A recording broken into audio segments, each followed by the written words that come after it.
Let me ask you something a little uncomfortable. How long have you been learning English, but still feel afraid to speak? You watch videos, you know the words, but when it's time to talk, your mouth freezes, your brain goes blank, and afterward, you feel small, embarrassed, like something's wrong with you.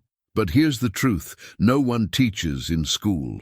Your fear of speaking English isn't just about language, it's about judgment, exposure, and identity. You're not afraid of English. You're afraid of what it reveals. And that's why this video isn't like the others. You won't find grammar rules or fake confidence tricks here. This is a journey into your psychology, your emotions, your nervous system. It's English, yes, but through the doorway of healing and transformation. Because what if I told you that the reason you're afraid is the proof you're growing? You're about to discover the hidden habits that keep you stuck, the gentle practices that retrain your brain, and the truth that changes everything. You don't become confident and then speak. You speak and then become confident. So get ready, because this isn't just about fluency. This is about reclaiming your voice and rewriting your story, one sentence at a time. The room was quiet, but inside her chest it felt like a war zone. Her hands were sweating, her throat dry. She opened her mouth to speak, but her voice disappeared. It cracked, stumbled, and died halfway through the first sentence. No one laughed, but in her mind, everyone was screaming. That was the moment she realized it wasn't English she was afraid of. It was being seen trying and not being enough. Her voice betrayed her, yes, but it was her own brain pulling the strings, whispering lies. Don't mess this up. They'll think you're stupid. You sound ridiculous. She remembered thinking, why is my body acting like I'm in danger? Because to the brain, shame feels like death, so it shuts everything down, even her voice. It wasn't just a speaking problem, it was a safety problem. That night she sat in her room, staring at her notebook. No words came, just this heaviness in her chest. A voice inside her said, maybe I'm not made for this. But another part, quieter, wiser, whispered something else. This isn't the end. This is the beginning. So she did something small. Softly she said out loud in English, I am safe to speak. It sounded strange, but it felt possible. You see, the real fear wasn't grammar. It wasn't vocabulary. It was exposure. That terrifying feeling of showing your raw, imperfect voice to the world. And yet, that's exactly where growth lives. Not in silence, not in waiting until you're perfect, but in using your voice exactly as it is. That's how she began healing her fear, by speaking with the fear, not waiting for it to leave. She didn't jump into conversations right away. No, she started in the mirror, one sentence at a time. I'm learning English. I'm trying. I'm here. Her voice was shaky. Her grammar was messy. But something changed. For the first time, she wasn't just practicing English. She was practicing courage. And courage is a muscle, not magic. If you've ever felt like your voice disappears when you try to speak English, I want you to try this. Tonight, go to a quiet room, look into the mirror, and say out loud, I am allowed to speak. I don't need to be perfect to be real. Say it slowly, feel it, because the brain needs repetition, but the heart needs permission. And right now, you need both. Every day after that, she added one sentence to her mirror ritual. Sometimes it was just, the weather is nice. Other days it was, I am afraid, but I'm still speaking. And after a week, her voice didn't shake as much. The fear was still there, but it no longer owned her. That's when she realized, fear doesn't disappear when you wait. It dissolves when you move. The day came when she spoke to someone in English again. Her grammar wasn't perfect. She paused a lot, but she didn't run. She stayed. She listened. She answered. And when the conversation ended, something wild happened. She smiled, not because it was flawless, but because she had done the one thing fear told her not to do. She had spoken and survived. That smile, that was the beginning of a new identity. One where her voice wasn't something to hide, but something to build. And every sentence she spoke from that moment forward wasn't just language practice. It was freedom. A slow, gentle rebellion against every voice that once said, "You're not enough." But of course, most people don't realize what's really keeping them stuck. If you want to stay afraid of speaking English forever, it's easy. Just keep waiting for the perfect moment. The one where your grammar is flawless, your pronunciation is beautiful, and your confidence is sky high. Spoiler, that day never comes. But if you want fear to stay with you, just delay. Delay every conversation. Delay every opportunity. Delay your future in the name of perfection. Want to stay panicked every time someone speaks English to you? Simple. Before opening your mouth, imagine the worst. Picture people laughing. Picture them judging. Replay every time you messed up before. Make it a movie in your head. And then try to speak. Of course, your brain will freeze. It thinks you're in danger, but you created the danger in your imagination. If you want to feel stuck, here's a trick. Always think in your native language first. Translate every single word in your head before saying it. Add pressure, add speed, add fear. That way, by the time you open your mouth, the sentence will be tangled, your tongue will be tight, and your mind will be 2 steps behind. Want to stop this? Train yourself to think in English, even for 5 minutes a day. Here's another habit that guarantees fear: silence. Stay silent in English because it feels safer. Avoid small conversations. Don't ask questions. Don't try. Just listen. Just nod. Pretend. But here's the cost. You never grow. And inside, you start believing the lie. I can't speak. But you never tested that theory, did you? You just avoided the discomfort that leads to real confidence. Let's flip it now. Let's say you want to break the cycle. Start here. Say 1 imperfect English sentence today, on purpose. Not polished, not perfect. Just real, like, today I go to market. Say it proudly. Feel the freedom of imperfection, because that's how real confidence is built. Not from getting it right, but from giving yourself the right to be human. Before speaking, change the movie in your mind. Instead of imagining people laughing, imagine one friendly face saying, "Good job." Imagine someone understanding you. Imagine connection. Now try again. It's not about pretending everything is perfect. It's about removing the fear script and replacing it with something kinder. Your brain listens to the pictures you show it. Try this right now. Describe the room around you in simple English. There is a table. The chair is black. My phone is on the desk. It might feel boring, but it's powerful. Why? Because it activates your brain's English circuit in real time. It teaches you, I can think in English. And each time you do this, the fear loses a little power. And finally, go say hello to someone in English today. Doesn't matter who. Doesn't matter if it's perfect. Just do it. Because silence may feel safe, but it slowly kills your voice. And every day you stay silent, the fear grows stronger.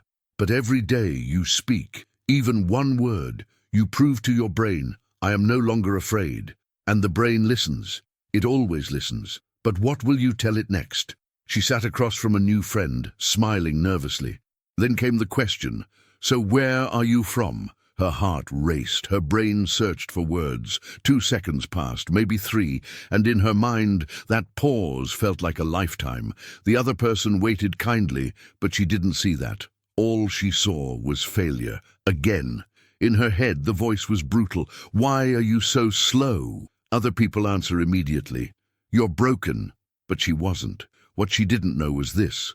Her brain wasn't broken. It was doing something incredible, translating, organizing, and preparing a foreign language under pressure. That delay, that wasn't weakness. That was her brain working. She had no idea that this hesitation moment was normal. It's called working memory processing, and every bilingual speaker experiences it, but no one told her that. So instead of feeling proud of her effort, she felt ashamed of her pause. That shame started to silence her. 1 second of hesitation slowly became her identity. I'm bad at English. Then came the experiment. She started reading from a graded reader, just 5 minutes a day, but she didn't just read. She repeated aloud, slowly, calmly, no pressure, no rush. One paragraph, then again. Her tongue got used to the rhythm. Her brain got used to the structures, and something unexpected happened. Her pauses became smaller. Each day she gave herself permission to pause. 2 seconds before answering, fine. 3 seconds, still okay. She began practicing a new habit. Before speaking, she would take a gentle breath and allow the space. It's not a mistake, she reminded herself. It's a process. The pressure melted away, and in that space, her words came. Today, I want you to try it. Ask yourself a simple question in English. What did I do today? Then pause. Let the silence be your teacher. Don't fight it. Don't judge it. Just answer, slowly. I cleaned my room. Then I went outside. You see, that's not failure. That's fluency under construction. Over time, her mind rewired itself. The girl who once hated her hesitation started to trust it, because the pause wasn't a problem. It was a sign that her English brain was forming.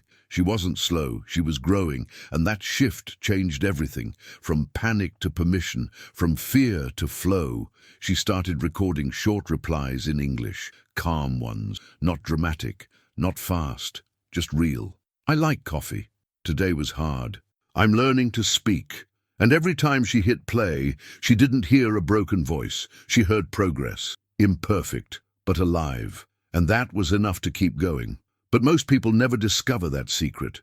They pause, they panic, and they quit. And yet, what they don't realize is this. Those 2 seconds, they're the doorway, the place where real fluency begins. And the real question is, will you step through? Let's get honest.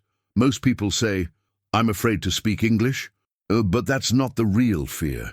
The real fear is what speaking exposes. You're afraid someone will see you struggling. You're afraid of being judged, not just for your English, but for who you are. Your brain doesn't see English as a skill. It sees it as a social threat, like standing naked in front of a crowd, waiting to be laughed at. That's your social threat system kicking in. A survival mechanism in the brain that lights up when we feel exposed. It's the same response as physical danger. Your heart races, your stomach clenches, your voice disappears. Why? Because your brain is trying to protect you.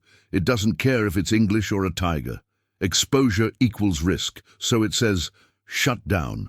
Now add another layer, the self-evaluation trap. While speaking, you're listening to your own voice, like a critic. Was that right? Do I sound weird? Am I embarrassing myself? You're trying to perform and evaluate at the same time. But the brain can't do both. So fluency crashes, not because you're incapable, but because you're self-monitoring under pressure. Here's a truth nobody teaches. Fluency requires self-trust, and trust only grows through gentle exposure, not torture, not judgment, just repetition in safe, low-pressure situations. Start with 15 seconds of speaking out loud, without stopping, without correcting, without thinking. Say anything. Describe your morning. Talk to your coffee. Let your mouth move. But sometimes the fear is deeper. It's not about the room or the people. It's an echo from the past. A moment of shame, a teacher who laughed, a parent who criticized, a classroom humiliation. Your current fear isn't new. It's echoed. And the echo grows louder every time you stay silent. The only way to silence it, speak anyway. Try this. Rewrite that painful memory in English. Just one line. Example. In school, they laughed at me when I made a mistake. But now I speak for myself. Say it out loud. Not because it erases the past, but because it reshapes the meaning. You become the narrator now, not the victim. There's also the neuroscience of desensitization. When you do something scary in small doses every day, the brain begins to calm down. Fear doesn't vanish. It just becomes familiar. That's why speaking 3 simple English sentences before bed works. You're telling your brain, we speak now. It's safe. No danger here. And so the healing begins. Not through grammar drills, not through pressure, but through understanding. You are not bad at English. You are protecting yourself. And now, with new tools and gentle repetition, you can teach your brain something radical. I am not in danger when I speak. Say it right now, even softly. I am not in danger. But of course, there's something deeper still. Something about identity, about growth, about the invisible change happening when you speak another language. Did you enjoy the content and it made a difference for you? Click on Super Thanks and support our work. She looked in the mirror and said, "Why am I so afraid of this?" It wasn't just English. It was something deeper, a strange discomfort in her chest, like her old identity was being stretched. She realized, when she spoke English, she wasn't just saying new words. She was becoming someone she had never been before. And that feeling, that ache, it wasn't weakness, it was expansion. We often think fear means stop, that it's a sign we're not ready. But in truth, fear is the companion of growth. When a tree grows, the bark stretches. When a baby walks, they fall. And when you speak English, your identity is stretching. Your English self is growing faster than your confident self. And that gap, that's where the fear lives. Try saying this out loud. I'm expanding. Not just learning, not just practicing.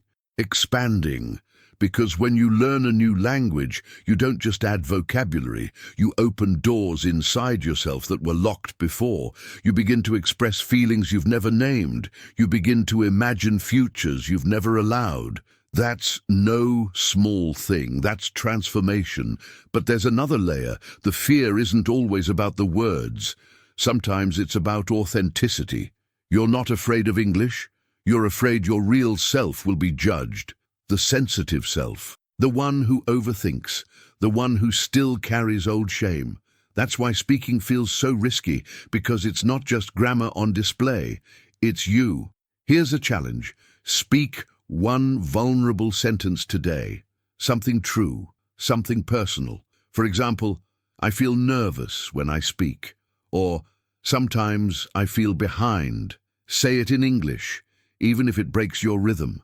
Because when your voice carries your truth, it also carries your healing. Then something begins to shift. You stop waiting for the fear to disappear, and instead, you make space for it. You say, "Come with me." You speak beside the fear, not after it. That's courage. That's how confidence is born. Not from silence, but from speech. Trembling, imperfect, honest speech. She began sharing opinions, simple ones at first. I like early mornings. I don't enjoy parties. I believe people can change. These weren't just English sentences. They were identity declarations. With every opinion, her voice grew roots, and those roots became a foundation, not perfect, but real. In time, she wrote 2 sentences about her future self. I want to help others speak. I want to be someone who lifts people up. And when she read those words, something clicked. Her English wasn't just a language skill, it was her rebirth, her bridge, her becoming. But for that voice to keep growing, she needed to understand the real science behind her silence. Your brain is not your enemy.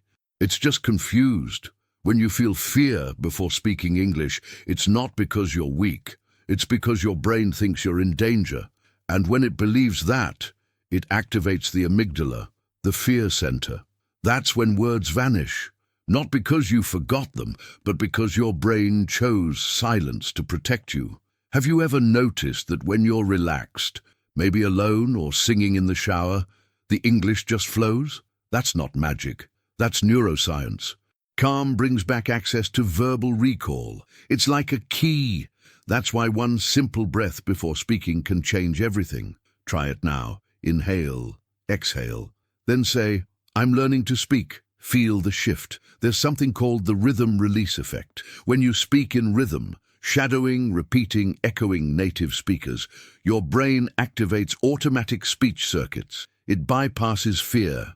That's why shadowing works. It's not just repetition, it's neural rewiring.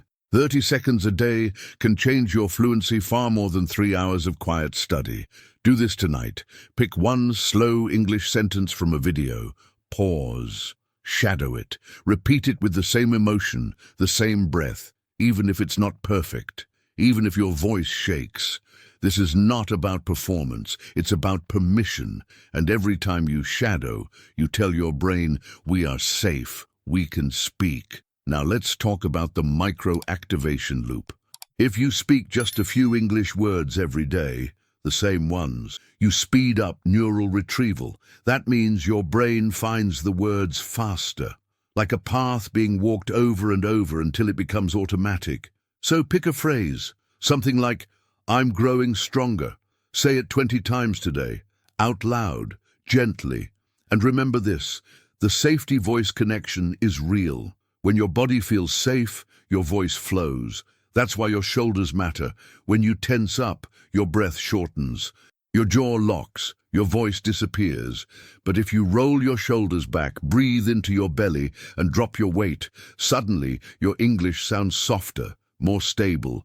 It's not just about grammar or vocabulary. It's about how your nervous system feels in that moment. If it feels attacked, you freeze. If it feels supported, you express. So before your next English conversation, try this small ritual. Breathe once. Drop your shoulders. Touch your chest. Then say one line with intention. My voice is safe here. Science confirms what your heart already knows. Your voice is not missing. It's hidden behind tension, behind trauma, behind stories that say, I can't. But now you're learning how to unlock it. And once you do, something beautiful happens. People stop hearing your mistakes and they start hearing your courage. Imagine this. A woman stands in a small cafe, ordering coffee in English for the first time. Her voice is soft. She hesitates slightly.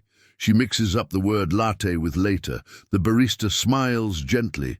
She blushes, thinking she sounded silly. But from the outside, all anyone saw was bravery, not the mistake, the effort, the presence, the courage. That's what people don't realize. When you speak English, even with fear, people don't judge your grammar.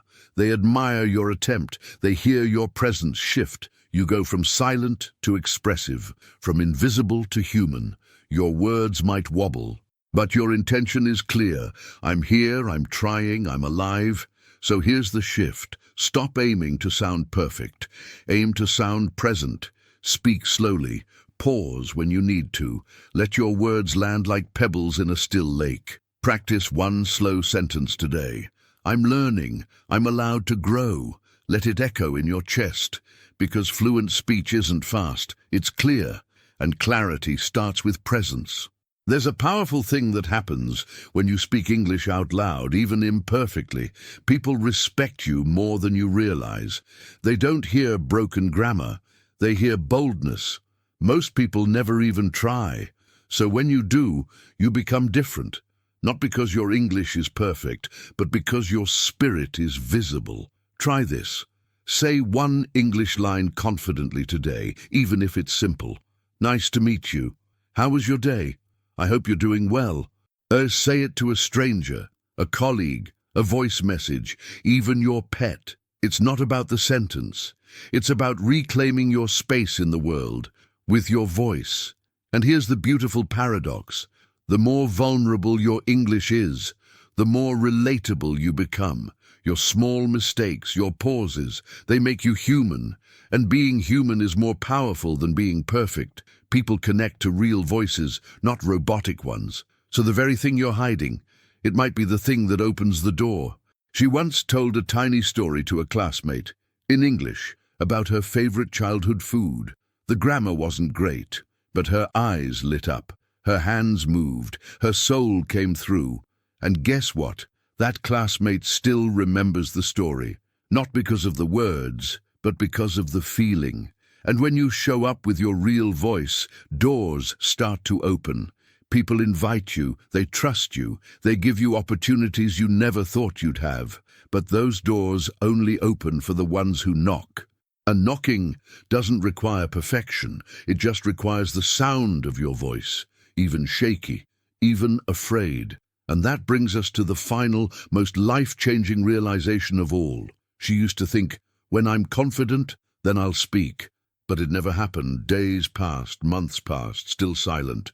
Then one night, after watching yet another video in bed, something shifted. A tiny whisper inside said, "What if it's the other way around? What if speaking, even with fear, is how confidence is built, not the reward after?" She sat up and asked herself, "Why am I afraid?" The answer came quietly. Because I confuse speaking with exposure. In her mind, speaking English wasn't just a skill, it was a stage. Lights on, eyes watching, risk of failure. But then she whispered something new. "I allow myself to speak." And in that moment, something cracked open. What changed me, she thought? Was it motivation, a course, a perfect sentence? No, it was gentle, daily, imperfect practice. That's all. 1 minute a day, speaking to herself in the mirror, whispering in the shower, saying 5 sentences while walking. Fluency didn't crash in like thunder. It arrived like morning light, soft, slow, and unstoppable. Then came the big question. Who am I becoming? She didn't have the full answer, but she knew this. Her voice was no longer a stranger. It was becoming a friend, a bridge between who she was and who she was meant to be. And that bridge was built with small words, spoken on trembling mornings. "I am a speaker," she whispered. "That's who I am now." Try this tonight. Set a timer for 60 seconds. Speak out loud. Don't stop. Talk about your day, your thoughts, a dream, anything. No pausing to correct, no judgment. Just let the words flow like water through a faucet that hasn't been used in years. That 1 minute isn't just practice, it's identity training. At first you'll feel awkward, like you're pretending, but remember, every confident speaker once felt like a fraud. Confidence is not a costume you wear, it's a muscle you grow. And every sentence you speak in English makes that muscle stronger. So don't wait until you're ready, because readiness is a result, not a requirement. She began recording nightly messages to herself, not for followers, not for likes, just for growth. Today I felt nervous, but I spoke anyway. I made 2 mistakes, but I kept going. She became her own evidence, and little by little her fear shrank, not disappeared, just got smaller than her desire to express. Now her voice no longer asks for permission. It arrives, it participates, it belongs. And this journey, from silence to speech, became the most powerful transformation of her life. But the real question now is, what will you say when your voice finally rises? Now it's your turn to ask the question no one else can answer for you. Are you still waiting to feel ready, or are you finally ready to begin? Because after everything you just heard, you know the truth. The fear you feel, it doesn't mean you're not good enough. It means you're standing at the edge of change. And the only way forward is through your voice. So what would happen if tonight you spoke even 1 sentence without trying to be perfect? What if you stopped judging your pauses and started seeing them as progress? What if your next mistake was actually a doorway to your future? This isn't just about English. It's about identity, belonging, and freedom. So here's your moment. Say 1 line out loud. Write 1 thought in English. Begin a new relationship with your voice. Because fluency isn't just pronunciation. It's the courage to speak, even when you're still afraid. And if this video spoke to your heart, not just your grammar, then let's keep growing together. Subscribe for more deep, transformational English stories. Like this video to support others on this journey. Leave a comment and share your biggest fear or your bravest moment. And turn on notifications, because your voice deserves to be heard and your future is waiting.